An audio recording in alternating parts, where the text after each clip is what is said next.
Hi and welcome to Thursday live chat on the Ambitious Adopters and LGBT Adopters and Foster Carers groups. I'm really pleased to be talking to Keeley Craw um, again this month. So I'll let her introduce herself to anyone who's not actually aware of who she is and how fabulous she is.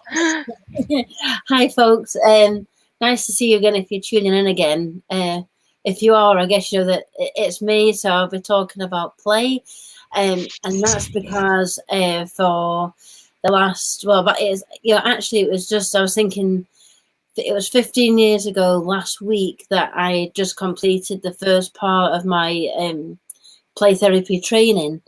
I Wow. was reminiscing on that. Can't believe it's 15 years ago, but yeah, so I trained as a play therapist 15 years ago, and roughly since then I've worked with children and adolescents in all sorts of settings, in a lot of work in schools, in residential care, supporting families, kinship carers, adopters and foster parents as well, all with that kind of therapeutic hat on. And I'm a mum of two myself, so my youngest is 2 and my eldest is just about to turn 5. And Wow. about to start school, because in Scotland, actually some of my son's pals started school today, and all the children in Glasgow start school on Monday. So I also say that too, despite my Mancunian accent, I no longer live in Manchester. I've been living in Glasgow for about 10 years. So.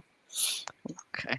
And just for anyone who perhaps doesn't know who I am, I'm Yoni, and I'm a social worker by training, being doing social work with young people, predominantly young people in care and foster carers and adopters since I qualified 30 years ago, which is a bit terrifying.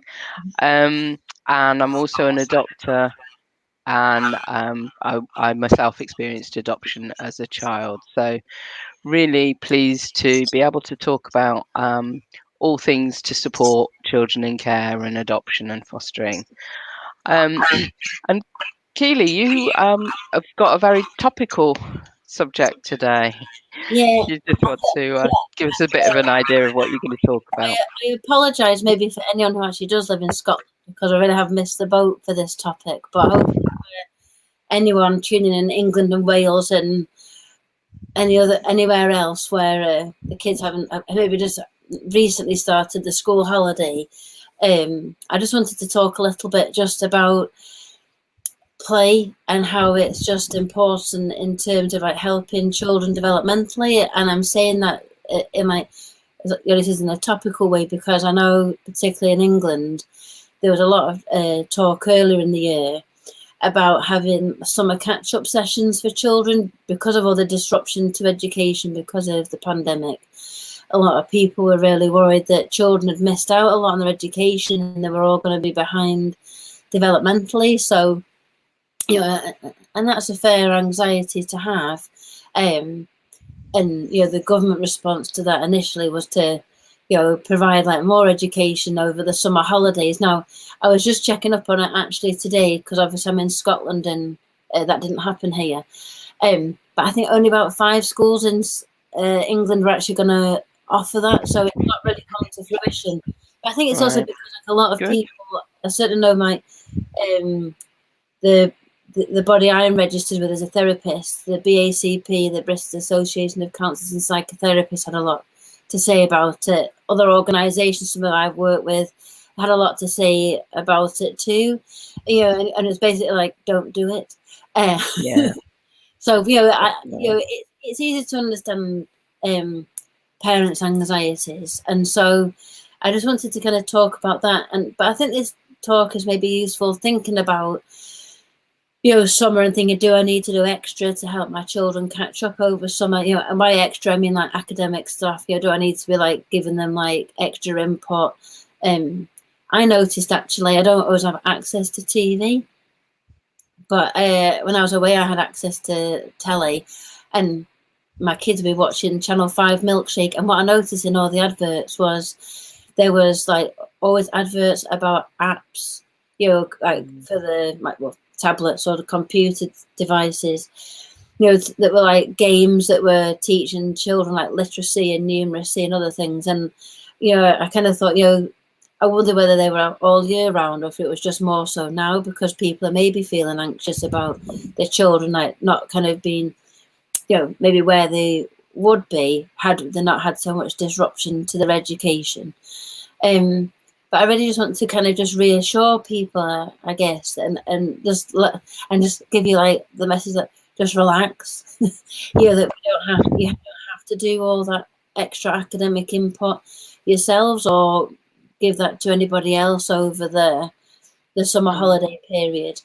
So I just wanted to talk about how play is important and how you can bridge potential gaps by using play. So I think what I will do is I'll go through like a couple of types of play to kind of just show you how like children can still learn while they're playing and how the gaps could be like bridged if there is any.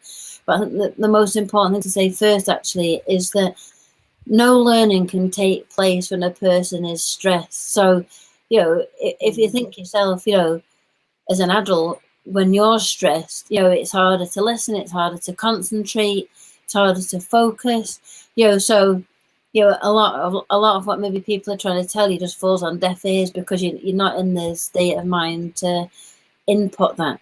So, first and foremost, children, and this goes across the board in school and outside of school, we need to have our children to relax and feel comfortable when they're learning. It shouldn't be a stressful environment because, that blocks learning. So if anyone's ever familiar with Maslow's hierarchy, the triangle, at the bottom, it's got like all the basic needs and stuff must be met first, like food and shelter and warmth, until they can get to the top of the triangle, which is self-actualization. But if you looked at that triangle and thought about it, to be honest, who also can learn when they feel hungry, right, or cold or something? You've got to be comfortable and you've got to feel relaxed, and then you're in the better state of mind then to be able to learn. And so play is actually a great way of doing that because normally children are more relaxed when they're playing, so they're able to kind of just absorb that learning much easier. And I think when children are playing, it's not just trying to memorize or just taking information, it's actually kind of the feeling it in their body and they're doing it in a way that's very memorable. And so the learning can actually be much easier then. And I'm probably going to get the numbers completely wrong because I just saw this on a meme once. And I'm sure Yoni's also posted this meme in both the groups, Diversity Adapting the LGBTQI group. But often when we learn a new concept or skill, and this is where I'm probably going to get wrong with the numbers, but the concept is right. It takes around about 200 repetitions to get to learn something. But if you do it in play, that can actually be like cut right down and it can be achieved in about 10 to 20 repetitions. So it just shows you really how powerful play is. And learning can be achieved much quicker through play. So I'll just go through a few types of play, what kind of learning they can provide, or how they support a child's development. And there's lots and lots of different types of play. So I've just picked a few, just to kind of show you and reassure you that learning is occurring through play. So the first one I was going to look at was creative play. So actually, there's a lot of studies that have shown that this type of play actually helps children to be better problem solvers.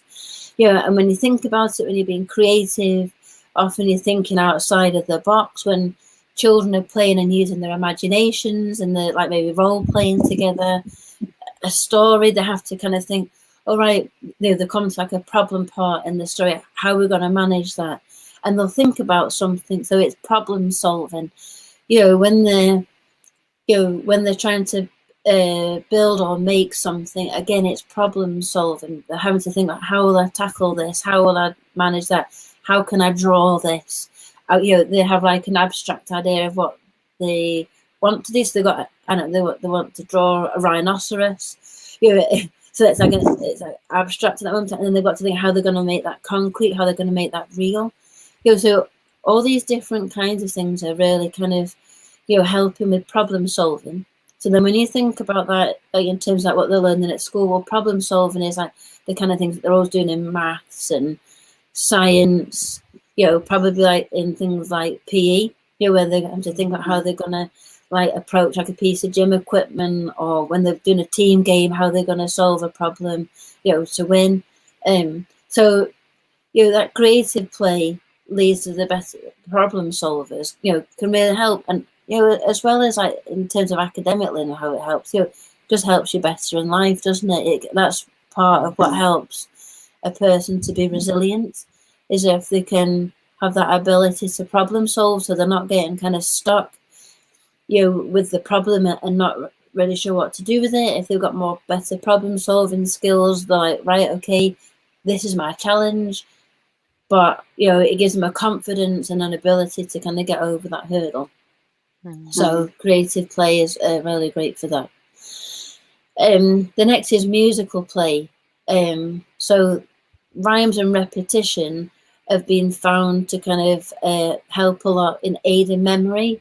So I kind of thought of myself there. So I should maybe sing more things. I should sing out lists or something. And they also help to develop language and literacy as well. And if you think about that, particularly babies and young children are often taught through song, because it really kind of imprints, it sticks into their mind better through song. And you may even remember singing the times tables at school. So again, that's just really helping with memory.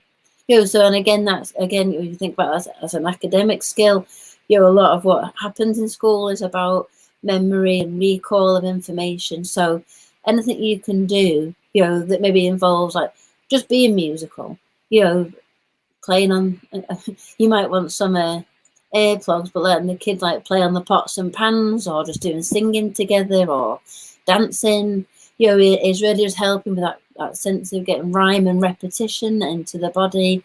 So again, supporting lots of really valuable skills. And the next is like active play. So active play is really good. It's good just physically, isn't it? Because it just builds up our body.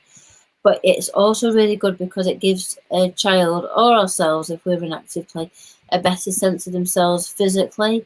So it activates a part of the body called the vestibular system. And that's really where children are kind of learning about themselves and their limits and what they can do. So they get a better sense of themselves physically. Children who are quite weak in that area, the vestibular system is weak, are probably children who haven't had much access to active play or been active as babies and young children. They may have been kept in prams or car seats or high chairs for extended periods of time. They may not have had access to active play. They might have just been like stuck in a house or a flat for a long time, so they've not had much opportunity for active play. And and for some people, just they don't like the children being active. They don't like them jumping on the sofa or the bed or rolling around or running about. So all those things then kind of like, I wouldn't say they weaken the system, but they don't build it up. So then these children don't get that kind of good sense of themselves, and that how that kind of shows up later on is that they may just have difficulty like coordinating their body. They may have difficulty in terms of like giving people space. So when they're talking, they're becoming really close up to people and don't understand that kind of that invisible, but that very felt sense of like personal space and intruding someone else's personal space. So letting children just be really active is so important. And I remember doing, a long time ago, before I was a therapist, I was a primary school teacher for a wee while, and we used to do a thing, and it's a big thing then, and I was in Manchester then as a teacher, and it's a big thing called Brain Gym, and we used to do exercises with the children, and one of them was you would get your right elbow and then you bring your left knee in, and they would like touch together, and you keep doing that, and that's a cross lateral movement. But what that is actually doing in the brain, it's changing it, but it's actually helping children to read and write better, and that's partly because when you're doing right elbow to left knee, or that kind of cross lateral movement, the two sides of your brain are having to communicate with each other. So you've got two halves of your brain, two hemispheres. Everyone talks about being left-brained or right-brained, and that kind of like shows up in your kind of strength. So some people are more logical and rational, some people are more creative, and it just really depends what side of your brain you're kind of using more. But that kind of brain gym, cross-lateral movement kind of stuff was really helping the two hemispheres of the brain kind of communicate more and make more pathways between the two of them, so strengthening children with their brain development. But also then that helps them with reading and writing, because part of this skills and ability you need to, say, read, parts of that is on one side of the brain and other parts are on the other side of the brain, so you need them both to be working together to be able to kind of do tasks like reading successfully. And I even remember once, again, a long time ago, I used to look after a young boy with Down syndrome, and he used to follow this program to help him developmentally. And one of the things he had to do, it was like a very physical program. One of the things he had to do was walk on a beam. And I always remember that was to help him with his handwriting. So if you've got kids, and haven't had children like to walk on walls, and sometimes you have to, when they're wee, you have to hold the hand, but that kind of put one foot in front of the other. I don't know quite how that works, but it helps with handwriting. Isn't that amazing? That you think they're just having fun walking on a wall, pretending to be Spider-Man or something, and then actually stuff like that helps them with the handwriting as well. So again, it's all these things that we can do playfully, while the children are being active, that really help them, to develop and help bridge those gaps in what they'd be kind of like, assessed at or need to be kind of accomplishing at school. And obviously with play, there's like very obvious stuff like the gross motor skill development, the fine motor skill development, that they get through playing games or, using the body in different ways. It's really important. Another great piece of play is construction play. So obviously that's stuff like Lego or building sandcastles. If I'm thinking summer holidays, so getting that bucket and spade out, building stuff with bricks, or as my son have a lot of magnet tiles and things like that. It's just one, probably quite a very obvious ways. It's really great with helping about math development, because often, so you've got a Lego piece, often you have to, or a Duplo or something, you have to count the amount of dots on it sometimes, so there's a bit of counting in there. But also there's things also like in construction that help actually build, that sense of concepts such as height and weight and depth and length, for example. And again, when I was a primary teacher, I remember teaching some year one children capacity, and I was really I couldn't get over just how like formal they'd made it, because I had to fill in little worksheets and stuff, and a lot of it was just guessing by the pictures on the worksheet. And I could just think to myself, like, why aren't they just playing in the water tray like I used to when I was that age? Because, you learn so much. If you've got like a variety of different pots and bowls and tubs and you're tipping water at one from the other, there's so much learning in there. And it, again, through the play, it's really given the child a felt sense. And the learners of it, it's not just some kind of worksheet. They're actually feeling it, and it's the same with a lot of construction. If you imagine that, they're making a sandcastle, they're digging, they're seeing how much kind of sand it takes, they're feeling the weight of it. They're maybe building something up, or thinking of how they can connect the different sandcastles together.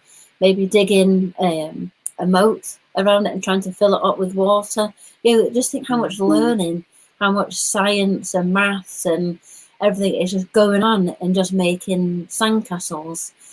So everyone, it's just everyone thinks of play that's just like so babyish and just so frivolous and stuff. But all the time children are just learning an absolute mass of things just by undertaking all these playful activities.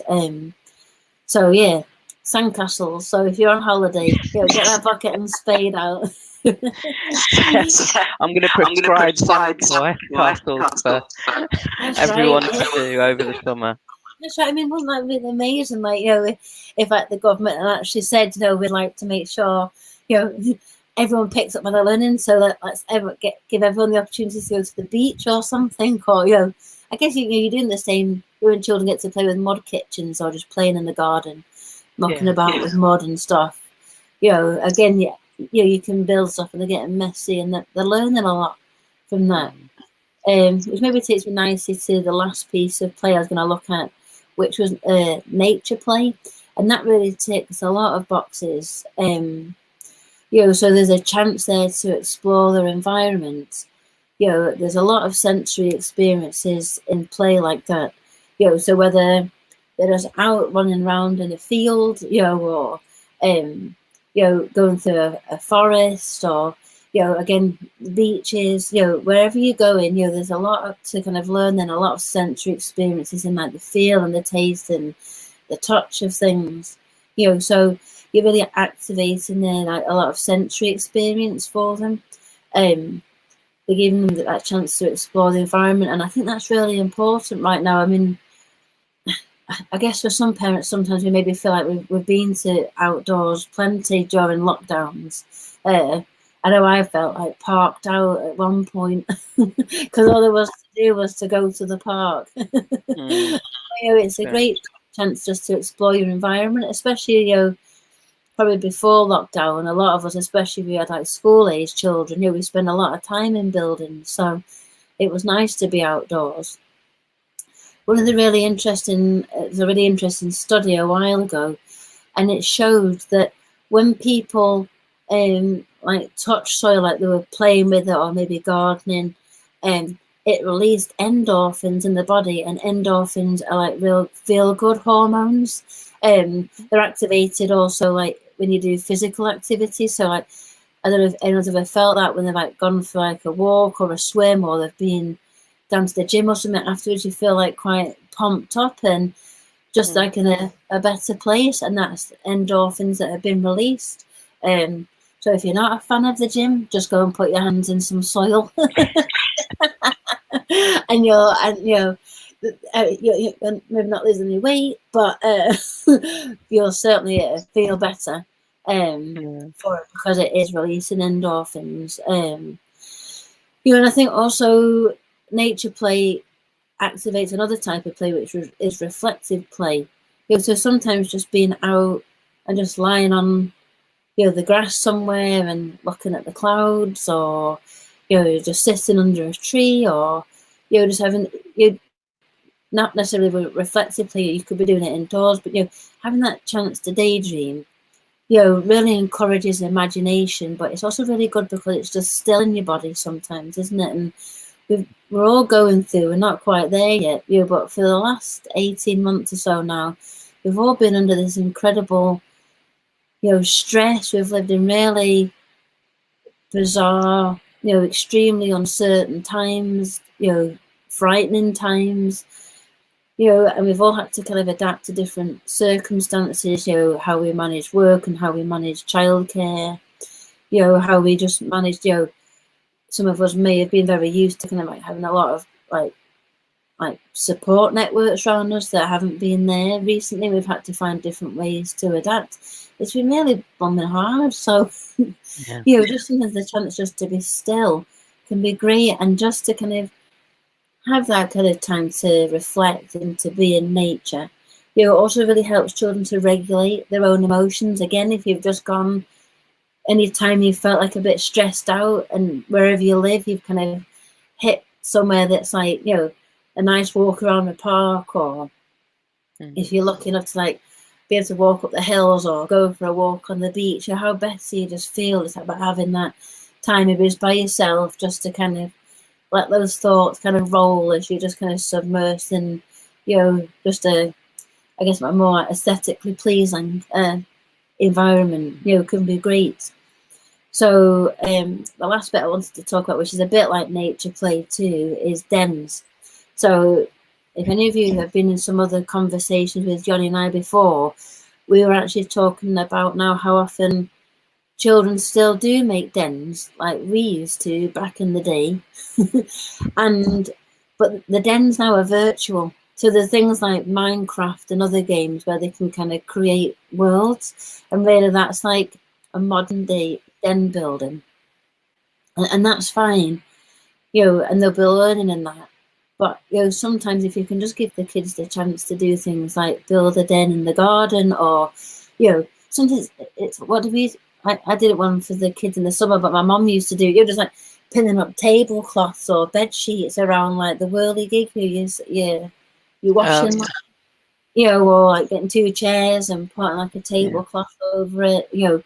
In the garden we had like a little bit at the back that we kind of like turn into a den for a bit and put special things in there, like comics and stuff, which actually all got wet in the rain, but it didn't matter because like we'd made something for ourselves, and it gave us like a chance to build something that kind of felt like ours. Because when you're a child, you have very little like currency or territory, don't you? You maybe like have a bedroom, and you don't really have anything that's like special that's just yours. And creating a den and stuff is like creating your own like little kind of safe place.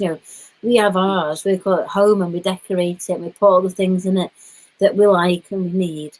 And having a den is just a chance for children to do that as well, and they can have a lot of fun. And if they're doing it with like a sibling or some friends or other family members, it can be a lot of fun for them, and that can be a great way to while away a school holiday day. So a lot of people in Scotland are just saying how quick they feel like the summer holidays have gone. I think it's because after lockdown, and we've done like 3 or 4 months locked indoors, 6 weeks now, it feels really easy. So especially now we can go out and do a few things again. Absolutely.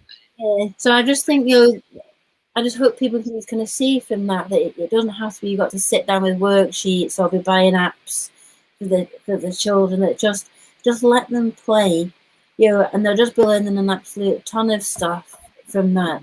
And I think it's also really important too that children just use these summer holidays to get a sense of reconnecting with a world that's just felt so disconnected and isolated. So I know, like in Scotland now, a lot of stuff like I think the soft play's been open in England longer, but like recently it's only just opened up in Scotland. And other little bits and pieces, and part of what I've just been doing over the summer holiday is just taking my kids back to those places. I mean, my daughter wouldn't really remember because she was a baby when lockdown started, but for my son, I'm just trying to show him that like normal life is starting to come back a little bit. Fingers crossed it stays like that.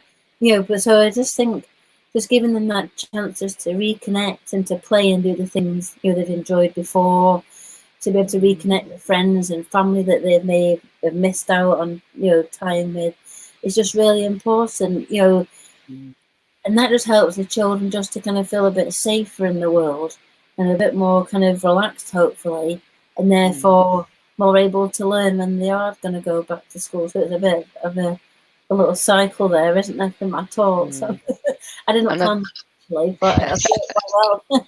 I think it's easy to underestimate how stressful it's been for children as well. Being exposed to the news and not completely understanding COVID and how it's impacted, and just being really anxious. So it's so important, I think, not to try and hothouse and cram information into our kids to make up for it, because that's counterproductive, and it'll just make them feel even worse and even less prepared for September when it does come. That's right. And a lot of children, there's some really horrible, but true, unfortunately, statistics are there, like how like a lot of like adolescents, the rates of eating disorders are just rocketed. It's horrible, Right. and it's not just the pandemic, is it? It's about what some children have been exposed to. Mm. More domestic violence. Children themselves have actually been subject to more abuse and not had the usual channels that they would like to go and Yeah. disclose, like school.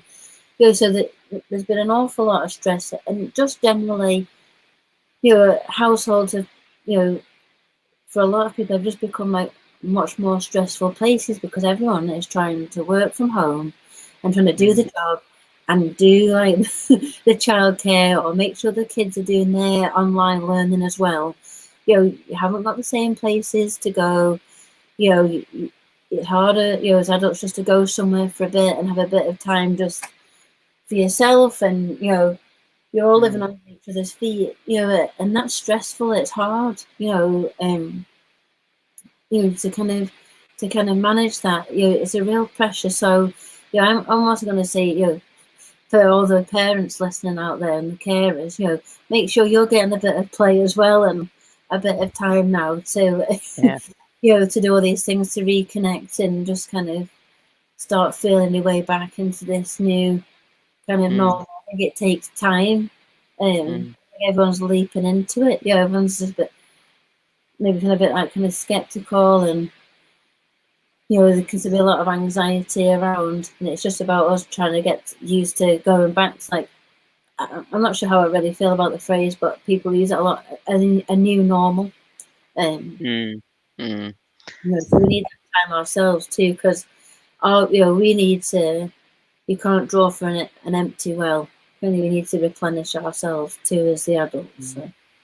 Mm. Oh, that's really good advice. Really interesting conversation, Keeley.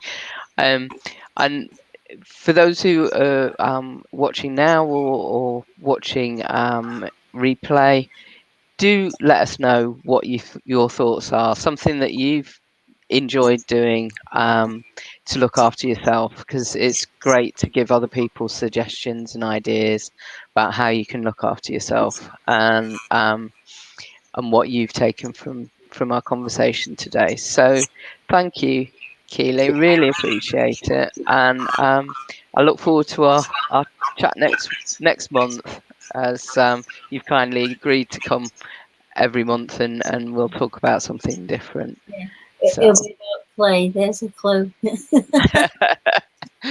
all right. So thank you, and speak to Oh, you soon. take care, Take everybody. care. Bye, folks. Bye.